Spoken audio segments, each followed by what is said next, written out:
ለማንኛውም ጋይስ ላይክ አድርጋችሁ ጀምሩ እስቲ። እኔ የምር ላይክ ኮፒ ሊንክ ምናምን አድርጉ እያልኩ ይደብራችኋል ብዬ ነው እንጂ ጋይስ ቫይራል እየሆንኩ አይደለም። ፕሊስ በቃ የምትችሉትን አድርጉ። እዚህ ጋር የሚደረጉትን ነገሮች አድርጉ።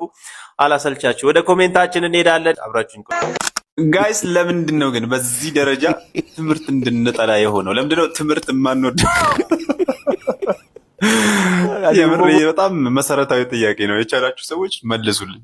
ለማንኛውም ቪዲዮን አሳይቻችሁ ልመለስና የሚያስቅ ኮሜንት እናነባለን። የትም መሄድ አይቻልም።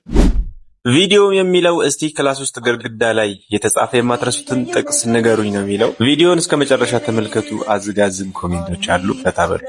ይሄን ተመልከቱ። ትምህርት ከሀገር ቢወጣ ኖሮ እስከ ጅቡቲ ይሸኘው ነበር።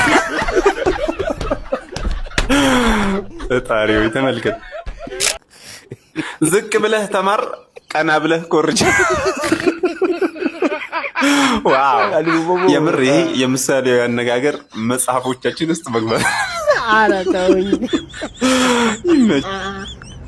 መምህርና ሸይጣን እየፈተነ ይኖራል።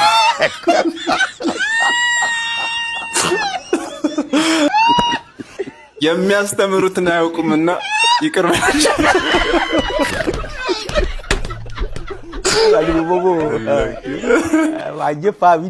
አስተማሪና ዳቦ በትዕዛዝ እንደፈለ።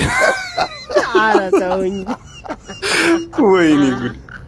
ተው በአስተማሪዎችማ አትምጡብኝ። እኔ ያስተማሩኝ አስተማሪዎች እንዳለ ጎበዝና ትሁት ነበሩ። የምር ለማያልቅ ትምህርት የሚያልቅ እድሜህን አትፍት። ዋው! አስተማሪ ጎበዝ ቢሆን ኖሮ ዶክተር ይሆን ነበር።